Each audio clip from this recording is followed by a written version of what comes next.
Alam niyo po, yung PhilHealth, it's been 29 years, no? And I think everyone in this room knows, talagang ibang klaseng PhilHealth, it receives the most batigos, it receives the most insults. It's known to be the most corrupt institution in the country. But at the same time, honorable senators, I'd also like to say this. In the 19 months that I have joined PhilHealth, of course, we still receive the suggestions, the brickbats, the batikos, but at the same time, and if I can quote President Marcos in our last hearing prior to the SONA, he said, we have been receiving non-stop commendations on how PhilHealth has moved forward in the last 2 years. So I just want to share, Senator, go. It's true, we have a long way to go. It's true, marami pang kailangan gawin. It's true, we are not pleasing what the whole 100% of Filipino people. Rest assured, sir, we are working very hard. We will get there, and we promise you, we cannot promise success, but we promise you, 24/7 po, wala po kaming ginagawa kung hindi nagsisilbi sa taong bayan. Maraming salamat po. Sir, gawin niyo lang ang trabaho ninyo. Ang dami niyong pera. May sumasalungat ba sa PhilHealth Board na i-remit ang funds sa Treasury? Ano ba ang opinion ng doctors at medical society dito? From Senator Raffy Tulfo. Thank you, Mr. Chair. Sa biglang tingin at biglang rinig, ang pagsoli ng PhilHealth ng 90 billion sa National Treasury ay isang indikasyon na sila ay gumagawa ng maayos at malinis na trabaho. On the other hand, if you look deeper, it will appear na ang PhilHealth ay incompetent, tamad, at hindi nag-iisip. As early as May this year, nagsoli ng PhilHealth ng 20 billion. 20 billion. Bakit nahulaan niyo na ba kung sino-sino magkakasakit? Alam niyo na ba kung sino-sino at alam niyo na magkano ang gagastusin niyo sa mga nagkakasakit? Alam niyo ba na baka magkakaroon ng emergency health problem? May gana kayong magsoli ng pera. Samantalang, noong January this year, kayo nagpa-implement ng increase.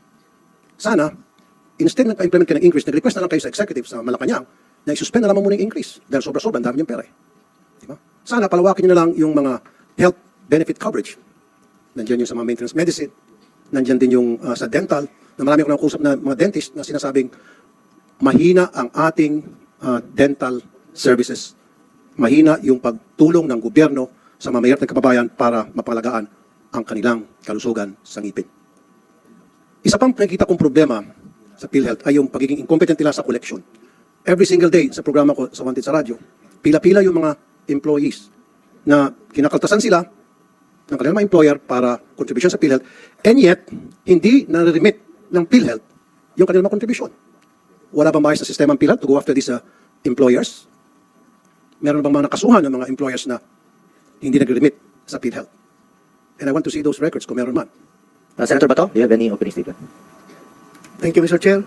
Nasabi na ng mga kasamahan natin yung mga punto na gusto kong ilagay sa aking opening statement. Pero ito lang masasabi ko, ako po'y natutuwa, ako po'y masaya, ako po'y nagpasalamat at meron tayong PhilHealth through the Universal Healthcare Act.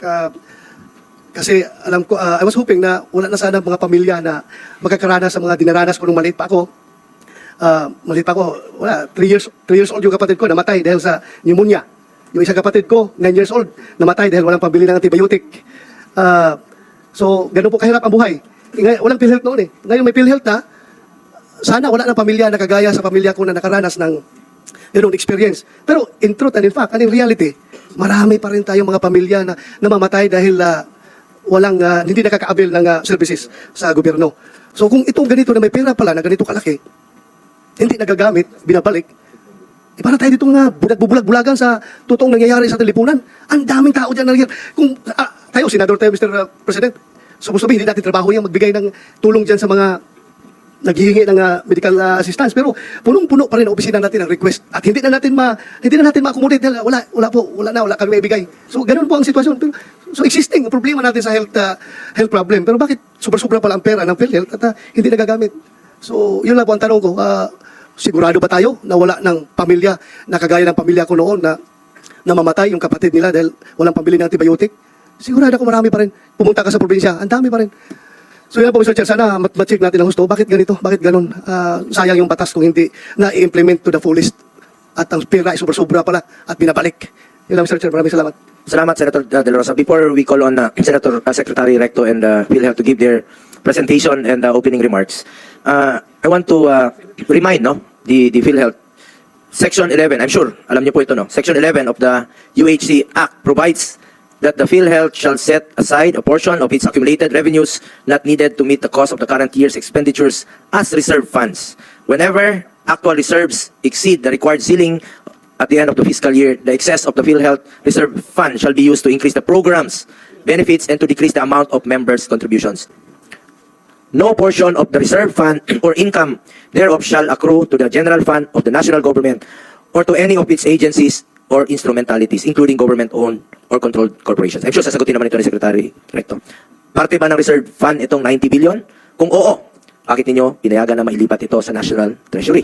Kung hindi, if it is part of the reserve fund, bakit hindi nyo na lang po ito ginamit para sa mga program benefits? Were there concerns on the legality of the transfer among the board of directors?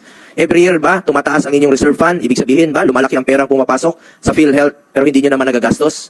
O pinapasok nyo lang sa reserve fund? Would like to listen to our Secretary of Finance, his opening statement, sir. Thank you, Mr. Chairman, Honorable Senator Bongo, to my former colleagues in the Senate.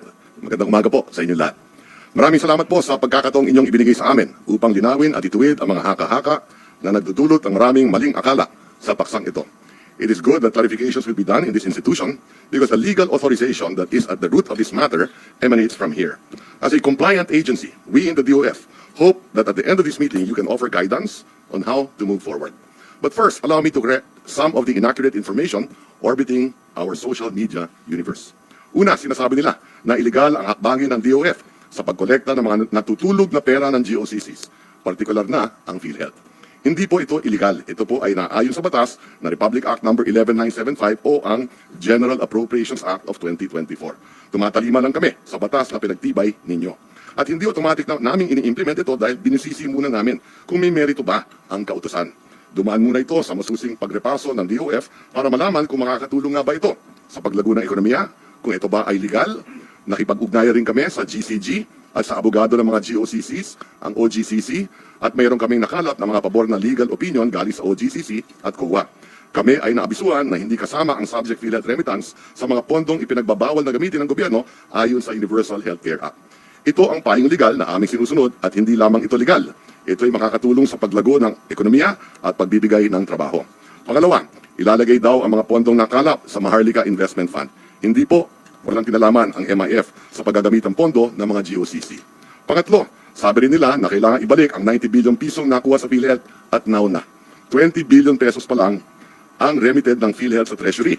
Nire-respeto namin ang cash management operations ng PhilHealth. Kaya't meron po tayong remittance schedule, hindi ito one time, big time. Pangapat, may akusasyon na dahil dito, simot ang pera ng PhilHealth, magiging bangkarote daw ito. Hindi po, may natitirang 500 billion benefit chest fund ang PhilHealth. Ayon mismo sa kanila, labis-labis at kasyang-kasya ito sa mga bayarin para sa multi-year claims. Patuloy rin natatanggap ng subsidiya ang PhilHealth mula sa pamahalaan. Panglima, kumakalat din, nababawasan ito ang mga benepisyo makukuha mo sa PhilHealth kung ikay magkakasakit. Hindi po, PhilHealth na mismo ang nagsabi na ni isang kusing walang kaltas sa mga benepisyong matatanggap batay sa kasalukuyang patakaran. Bagkus, nabanggit pa nga ng Pangulo sa kanyang SONA na tataasan ang mga benepisyo ng PhilHealth para sa mga outpatient, mga may malulubhang karamdaman gaya ng cancer at mga batang may kapansanan. Pang-anim, sabi nila, mga kontribusyon ng members ng PhilHealth ang kinuha. Hindi po gagalawin ang contribution ng mga miyembro ng PhilHealth sapagkat ang pondo ay mula sa sobra at hindi nagagamit ng mga subsidiya ng pamahalaan. Pampito, sabi rin nila, walang health-related project ang mapupuntahan ng mga PhilHealth funds. Muli, hindi po totoo yan. Yung unang 20 billion ay ipinagtustos sa pagbayad ng utang na COVID allowances sa mga frontliner. Magkano po ito? 27.5 billion. Ilan po ang claims? 5 million. Siya nga pala, 121.4 billion na ang nabayaran ng national government para sa ating mga frontliners.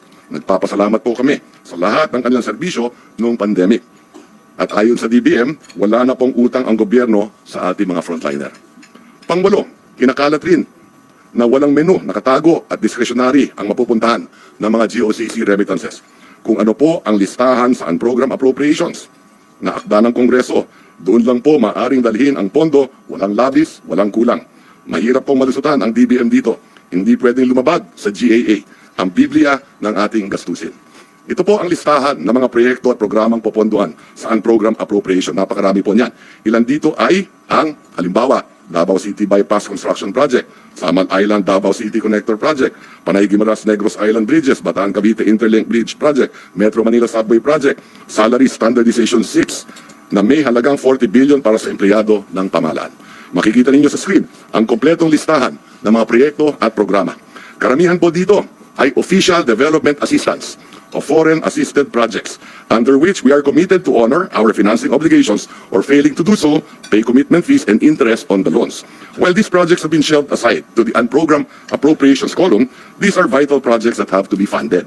These are not just the President's projects, but the people's projects as well. Our cost-benefit analysis shows that the projects to be funded by the unprogrammed appropriations na utos ng Kongreso will hike real GDP growth by 0.7%, increase an additional 23 to 24.4 billion in revenues, and create hundreds of thousands of jobs. This will help us hit faster our target of 6 to 7% growth rate for the year. And they are more so needed now after Typhoon Karina ravaged Metro Manila, our economic powerhouse that comprises 31% of our GDP. The flip side is that if we deny them of funding, the implementation is delayed and we rack up opportunity costs that will be borne by the public, deprived of the conveniences such projects bring. For instance, if we were to fund these projects with additional borrowings, it would increase our deficit ratio from 5.6% to 6.4% in 2024.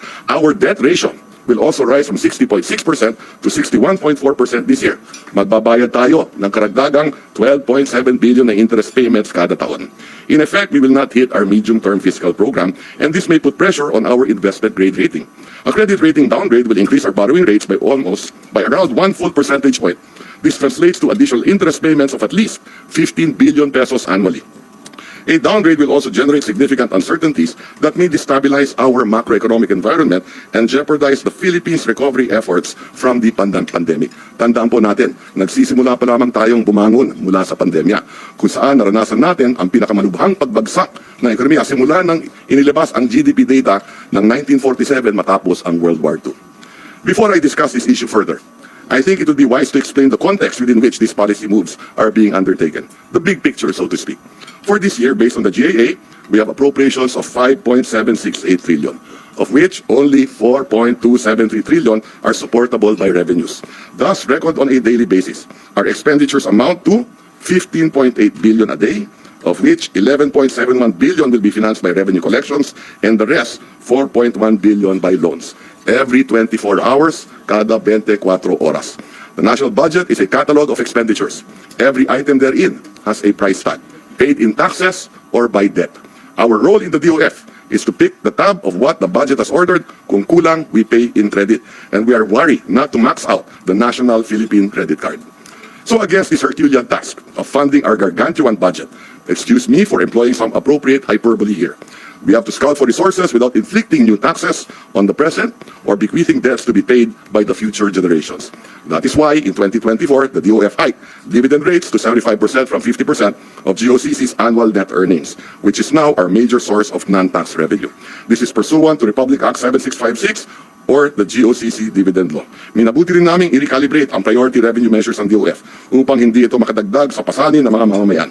In your docket of pending bills are more taxpayer-friendly and the refined versions. Even in the absence of such, our main revenue agencies have stepped up with higher collection performances. For the first half of the year, the BIR collections grew double-digit, or 11.7% to 1.36 trillion. The BOC also posted a 5.1% growth in collections, reaching 455.5 billion. Meanwhile, non-tax revenues recorded a 63.3% increase, totaling 314.2 billion. We are on track to meet our fiscal program in 2024, as we are already halfway through our targets. To fund the unprogrammed appropriations, Congress determined that there is another way aside from new taxes as well as debts. At ito ay sa pamamagitan ng pagkolekta sa mga natutulog at hindi nagagamit na pera ng GOCCs na binabayaran pa natin ng interes. Ito po ay mismong nakalagay sa 2024 GAA na aming sinusunod lamang. Halimbawa, yung 90 billion o 89.9 billion sa PhilHealth, binabayaran yan ng taxpayer ng 5 billion na interes habang natutulog. So perhaps, moving forward, as we discuss NEP 2025, we ask Congress to help us in the executive branch to carefully choose projects in the budget that create the most economic growth and more jobs. But please curate the expenditure program without inflating the unprogrammed appropriation side, because this distorts the country's fiscal plan. Let us operate within the parameters of the medium-term fiscal program that reduces our deficit and debt gradually, creates jobs, and decreases poverty in the process. It is in obedience to this fiscal framework that I have been steadfast in my position that there is no way that the 731.4 billion unprogrammed fund can be fully funded. There is a fiscal red line we will not cross. I have been an advocate of the pay-go or pay-as-you-go system in budgeting, in which laws that beget expenditures must have a clear source of funding identified by the proponents themselves. At this juncture, let me assure the public there is no advocate more committed to higher health spending than the DOF. Personally, I have championed higher sickness benefits and faster processing of claims by the state health insurer. My being in the executive has not altered my position, which I have espoused in my 30 years in Congress.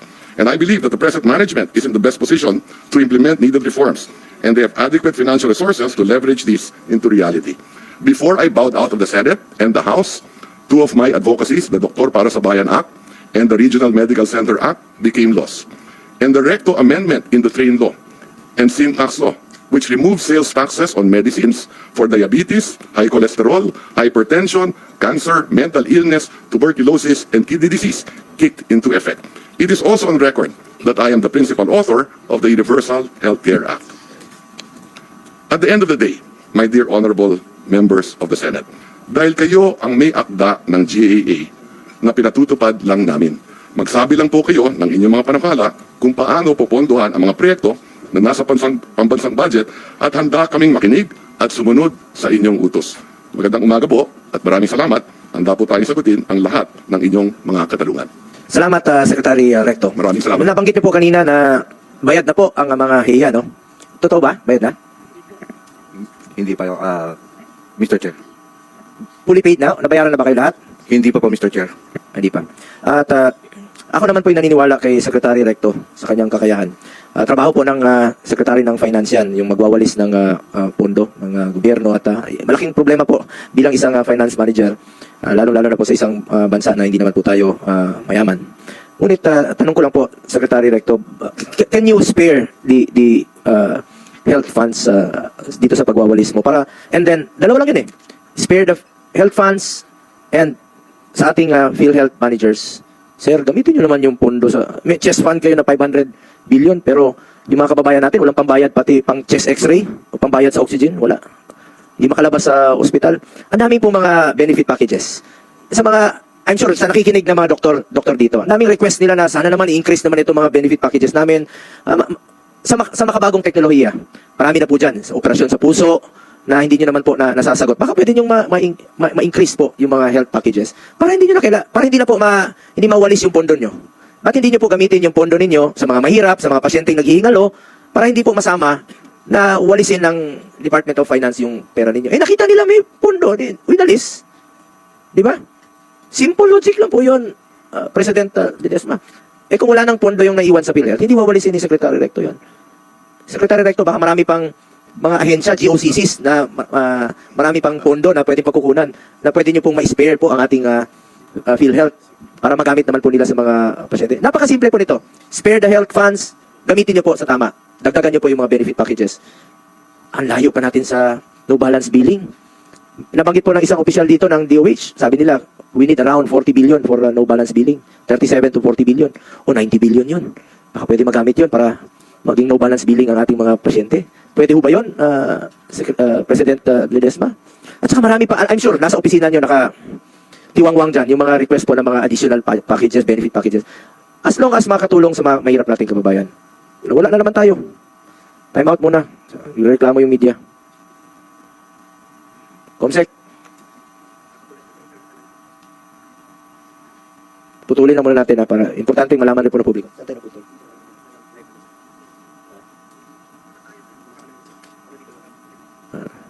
Live daw sa YouTube. Delayed. Makalalabas tayo sa programa ni Idol Rafi, sir.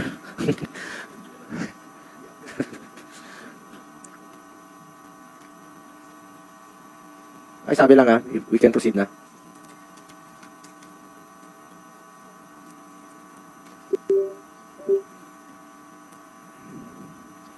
Ang ganda pa naman ang setup natin ngayon sa arrangement ngayon ng hearing, oh. Ito yung first suggestion ni Senate President, naging maganda na po yung setup. Internet na lang problema. So, kita nyo kami?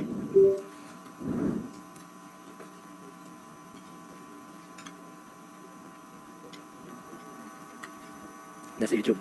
Yan. Marinig na. Ayun. Marinig na. Happy birthday pala kay Dr. Tony Lechon. Yeah. Ito lang yung handa namin sa iyo. Dami mong bisita. Anyway, before you give your opening statement, President Mandy Ledesma, pakisagot naman po yung katanungan. Hindi lang po katanungan ko, yung katanungan po ng mga pasyente yon na naghihingalo hanggang ngayon na walang pambayad po sa kanilang ospital, walang pambili ng gamot. Baka dagdagan niyo po, na-discuss natin before, Sir Mandy, na about yung libreng gamot, baka pwede niyo palawakin po yun. At hindi niyo na lang gamitin yung 70 billion. Kasi 20 binayad sa iya. 70 billion pambili ng libreng gamot sa mga kababayan natin. Dami talagang naghihirap pa. Go ahead po. Thank you very much, Senator Go, for your question. No? Before I give my opening statement and brief presentation, to answer your question po, I just want to reiterate yung sinabi po ni Honorable DOF Secretary Ralph. No? Aside from the 90 billion po, there's still a remaining 500 billion po sa PhilHealth. No? So it doesn't mean na dahil nawala yung 90 billion, mawawala ng pera yung PhilHealth po. So may natitirang 500 billion po. No? So meron pang chest fund na 500 billion. Yes po, just want to highlight that po. So ngayon, hawak niyo po yun. Yes po, So, nasa cash and investments po. naku, pag nawalis na naman yan. Hindi po sabi, pinamis po ni Secretary Ralph na this is just a one year aberration po. Hindi na mangyayari po ulit. So, hindi ito reserve fund ng PhilHealth? Which one po? Itong 500B, reserve fund niyo to? Hindi po, hindi po. Itong 90 billion na winalis, Yung 89.9 billion po, Honorable Senator Go, is not part of the reserve fund of PhilHealth po. ano po ito? Subsidy po ito ng GAA? Yes, Honorable Go, it's a subsidy po ng GAA po. Itong 500 billion na sinasabi na chest fund niyo po, kasama na dito reserve fund at saka subsidy ng GAA? Yes po. Yes, Your Honor. Members contribution? Yes, Your Honor. Ba't hindi nyo gamitin sa pag-increase po ng mga benefits ng mga kababayan natin? If I may, Your Honor, actually, Honor, I was appointed to PhilHealth around 18 months ago po, no, by beloved President Marcos. Prior to my joining PhilHealth po, just for the information of this honorable body, yung benefit packages ng PhilHealth has not been enhanced for 12 years po. Nung pumasok po ako, and I've been there for less than 2 years, doon lang po na-enhance yung benefit packages. So, again, with all due respect to this honorable body po, talagang gumagalaw kami. In fact, we're very, very aggressive po. If I'll be given the permission po, I can give all the details and elaborate on what we have done in the last 18 months with regards to increasing the benefit packages of PhilHealth po. Thank you po.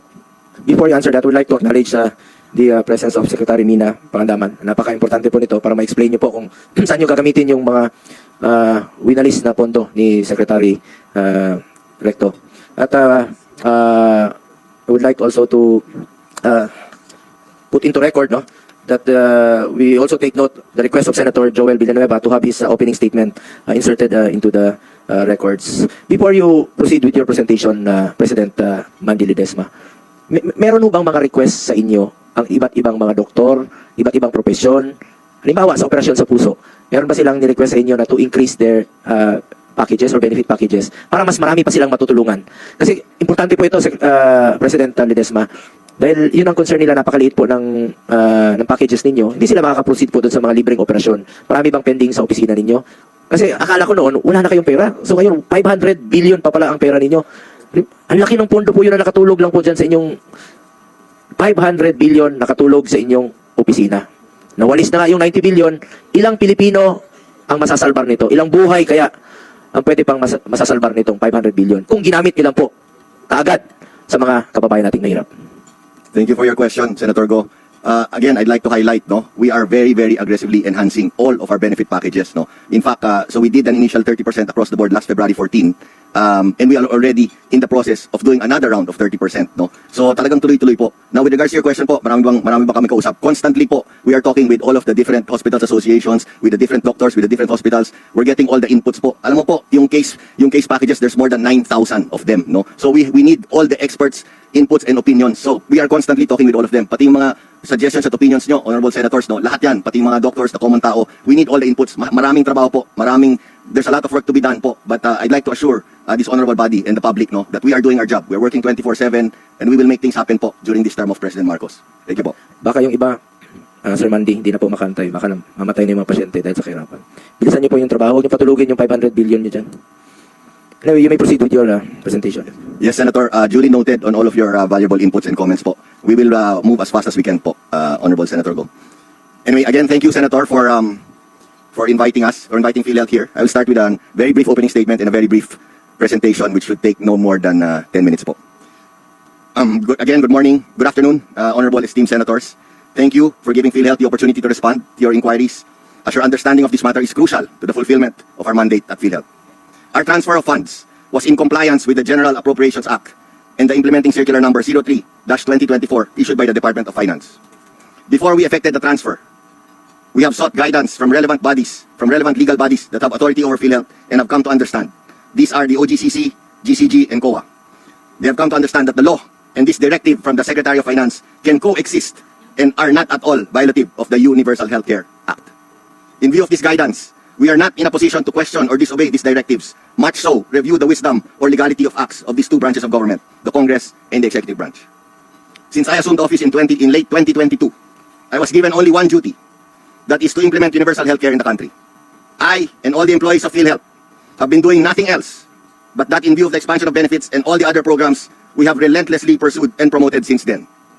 I, as an appointed official of our beloved President of the Republic of the Philippines, also have the duty to obey all directives of the President and his alter egos in the person of the cabinet members, whose orders are deemed to have been given in compliance with all laws and regulations. Given this, we are more than happy to contribute to national development when called upon to do so. It is indeed an honor and a privilege for the corporation to be in such a financial position that it is able to supply resources to augment our national budget in compliance with relevant laws. We view this compliance not so much as a setback, but as a real challenge to our officers to rise to the occasion and continuously maximize our systems to the achievement of our objectives and fulfill our fiduciary duty to all Filipinos who are all our members. With this, I am confident, Senator Bongo and honorable beloved esteemed senators, that the corporation, PhilHealth, will stay on track with our targets despite these directives. Thank you very much, sirs, for your kind attention. Sir, can I go ahead with my Go ahead po, brief presentation?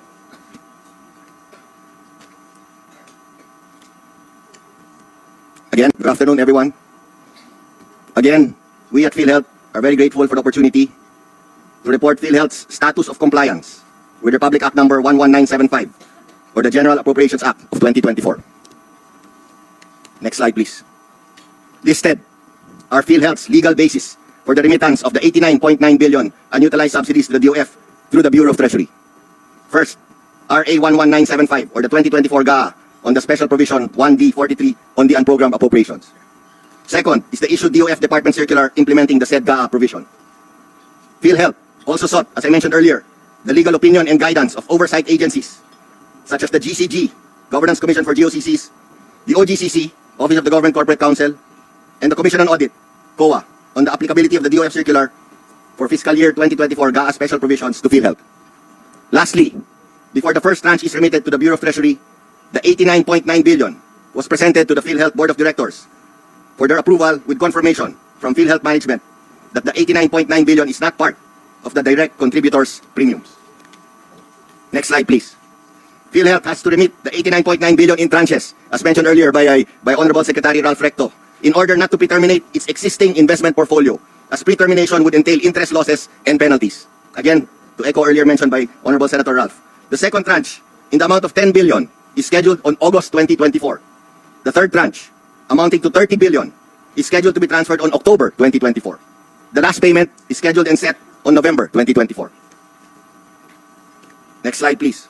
For this part of the presentation, please allow me to share, this will be very quick, the various benefit packages launched by PhilHealth from 2019 to the first semester of 2024, and the list of enhancements for release next year, 2025. Next slide, please. 2019 is the year the Universal Healthcare Act was signed. With this, PhilHealth released two packages in 2019. The Outpatient Benefit Package for Rheumatic Heart Disease and the Enhanced Primary Care Package, or EPCB. Since it was the first year of the UHC, there were various member management programs launched, such as immediate eligibility and other system enhancements. In 2022, unfortunately, the COVID-19 pandemic hit. The COVID pandemic hit us hard. With this, various COVID-19 packages were released. These include the following: testing, confinements, and a community isolation package. Health workers were also provided full coverage in COVID-19 confinements. This was also the year the governing policies for Consulta was launched. Enhancements in the no-balance billing policy were also introduced. The hemodialysis sessions were also expanded from 90 to 144 sessions, and most recently last year to 156 sessions. The following year, 2021, more enhancements of the COVID-19 packages were introduced, including the vaccine injury package. Apart from COVID-19, the CHAT, or the outpatient HIV/AIDS treatment package, was also improved, as well as enhancements in the Z benefit packages. Next slide, please. In 2022, more enhancements were launched for COVID-19 packages. Z benefit package enhancements were also released, such as mobility, orthosis, rehab, and prosthesis help, premature newborns, and expanded Z-Morph. The 144 hemodialysis sessions were also extended. Consulta package improvements were again introduced. In 2023, the guiding principles for the review of case rates amounts were released, as well as the first batch of increases, namely high-risk pneumonia and acute stroke. Hemodialysis was also extended to 156 sessions, as I mentioned earlier, in 2023. 3 Z-Ben packages were also launched: colon and rectal cancers and select ortho implants. The Consulta program was again enhanced with integration of Sustainable Development Goal Commitments, or SDGs, particularly incorporation of tuberculosis, HIV/AIDS, malaria, and animal bite packages. Further, the PhilHealth Gamot, or the Guaranteed Accessible Medications for Outpatient Treatment, was also launched. This is intended to be launched initially in select cities. Next slide, please. For 2024, the year started with a 30% increase in the rate of most benefit packages, almost across the board. This happened on February 14, Valentine's Day, which also happened to be the PhilHealth celebrating its 29th anniversary. The global budget system was also released to be implemented in select sites. The breast cancer package was also improved from 100,000 to 1.4 million. Again, these were all mentioned by PBBM in his last SONA a few days ago. 2 enhancements were also introduced for neonatal sepsis and bronchial asthma. The capitation rates for Consulta was likewise also increased, as well as the rate per session for hemodialysis. For the second half of the year, members can still expect numerous benefit packages to be released. These include the following: the supplementary package PhilHealth Plus, physical and medical rehab, dengue package enhancements, chemotherapy package improvements, emergency care, and more Z benefit package enhancements, among others. Next slide, please. Next year, 2025, PhilHealth intends to implement enhancements in its provider payment mechanism. The diagnosis-related groups, or DRGs, shall be implemented again in select sites. DRGs intend to make payments more responsive to inpatient care's complexities and improve providers' efficiency by linking clinical standards and resources needs. Ultimately, this allows PhilHealth to take a more substantial strategic purchasing role and incentivize optimal health outcomes with more rationalized resources and expenditures. Next year, the UHC goal of a comprehensive outpatient benefit package would also come into fruition. All the developments in primary care, e.g. Consulta with SDGs, Gamot, capitation increase, and so on and so forth, eventually lead to the comprehensive outpatient benefit package, more known as COBP, or the Consulta Plus. Aside from this, PhilHealth has also lined up the following benefit enhancements: kidney transplantation, cervical and prostate cancer, open heart surgeries for children, and assistive devices for children with disabilities. All these developments underscore PhilHealth's unending commitment to provide health insurance coverage and ensure affordable, acceptable, available, and accessible healthcare services for all Filipinos. Next slide, please. A few more minutes, Senator Go. Thank you. This part of the report details the utilization of the new and enhanced benefit packages from 2019 to 2023. Next slide, please. As reflected in this slide, in the years 2020 to 2022, PhilHealth's focus was on addressing the challenges brought about by COVID-19 and the pandemic.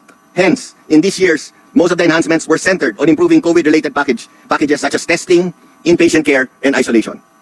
You'll also see in this slide that hemodialysis is one of the top packages paid out by PhilHealth every year. Next slide, please.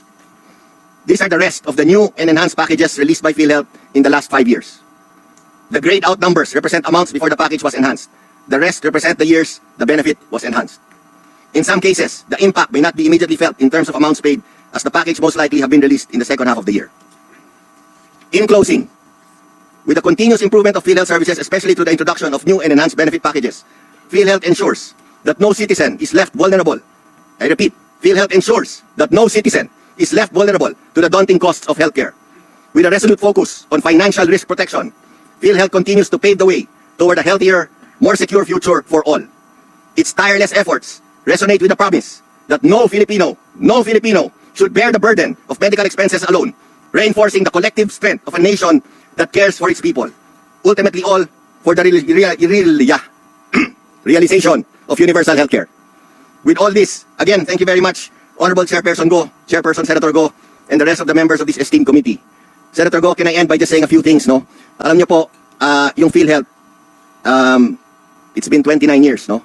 And I think everyone in this room knows, talagang ibang klaseng PhilHealth, it receives the most batigos, it receives the most insults. It's known to be the most corrupt institution in the country. But at the same time, Honorable Senators, I'd also like to say this. In the 19 months that I have joined PhilHealth, of course, we still receive the suggestions, the brickbats, the batikos, but at the same time, and if I can quote President Marcos in our last hearing prior to the SONA, he said, we have been receiving non-stop commendations on how PhilHealth has moved forward in the last 2 years. So I just want to share, Senator, Go. It's true, we have a long way to go. It's true, marami pang kailangan gawin. It's true, we are not pleasing what the whole 100% of Filipino people. Rest assured, sir, we are working very hard. We will get there, and we promise you, we cannot promise success, but we can promise you, 24/7 po, wala po kaming ginagawa, kundi nagsisilbi sa taong bayan. Maraming salamat po. Sir, gawin niyo lang ang trabaho ninyo. Ang dami niyong pera.